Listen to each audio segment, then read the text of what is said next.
Professor, minha pergunta é em relação ao neologismo que o senhor colocou, dívida dura.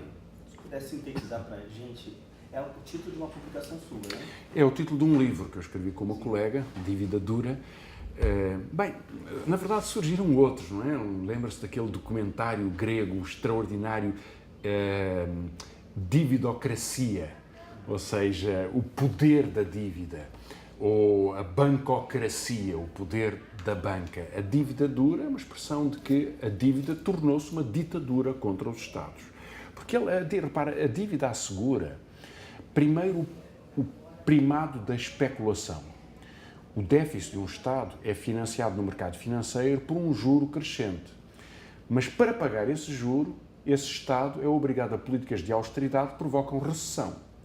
Ora, um país que está a diminuir o seu produto e, portanto, a diminuir as suas receitas fiscais, um Estado soberano, mas está obrigado a pagar uma dívida a um juro de 7, ou 8 ou 9%. E esse processo, que em economia se chama, enfim, o processo de bola de neve, portanto, há um agigantamento do buraco que há, do intervalo entre o juro cada vez maior e a capacidade económica soberana cada vez mais pequena.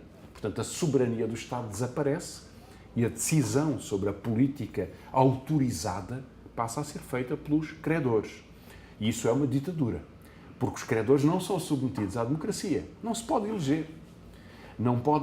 Nada pode ser alterado na política dos credores por uma democracia que escolhe os seus representantes. E, portanto, o esvaziamento da democracia com capacidade de decisão corresponde a uma ditadura. E é claro que a Grécia é talvez o caso mais perigoso, mais extremo na Europa. Não só por algumas particularidades, como o surgimento de uma extrema-direita neonazi com tanta força. E repare, ao contrário de Portugal ou da Espanha, a Grécia foi um país em que a bandeira suástica esteve hasteada, porque ela foi ocupada pelas tropas de Hitler. Portanto, os avós ou até os pais dos homens e mulheres que vivem na Grécia hoje lembram-se das tropas nazis no Parthenon e em Atenas. E que nesse contexto a agressividade social possa ser tal que, apesar de haver uma esquerda muito forte e muito dominante, possa haver também uma extrema-direita neonazi, dá um sintoma da decadência social, da desagregação social do país. Mas a situação é sobretudo perigosa pelo nível de desemprego, pelo nível de destruição económica da Grécia. A Grécia é um país que está a passar por uma guerra. É uma guerra económica, mas é uma guerra que deixa vítimas, que destrói, que fecha, que mata. E isso acontece com escalas diferentes em Portugal, em Espanha, em Itália, em outros países. As consequências do sistema político são muito variadas.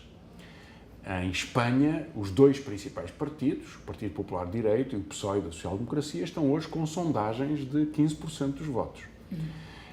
Em Itália, na verdade, o sistema político está em grande transformação e não se sabe bem como se poderá polarizar. E na Grécia é o país que está mais próximo de poder vir a ter um governo de esquerda, um governo que possa enfrentar os credores e enfrentar o sistema financeiro. Veremos se o consegue fazer, esperemos que sim. Em Portugal é um pouco diferente, porque a social-democracia, que foi responsável pelo acordo com o Fundo Monetário Internacional e com a Troika, está hoje na oposição e funciona um pouco como alternância, embora essencialmente concordando com as mesmas posições, e a esquerda, no seu conjunto, representa, enfim, 15%, 20% ou alguma coisa assim. É uma força social forte, importante, mas não é determinante, não é ainda maioritária, não permite chegar a um governo de esquerda. Mas, tanto a resposta à dívida dura é a democracia, a capacidade de impor as escolhas de um povo que se protege dos juros e da dívida e que faz as suas escolhas.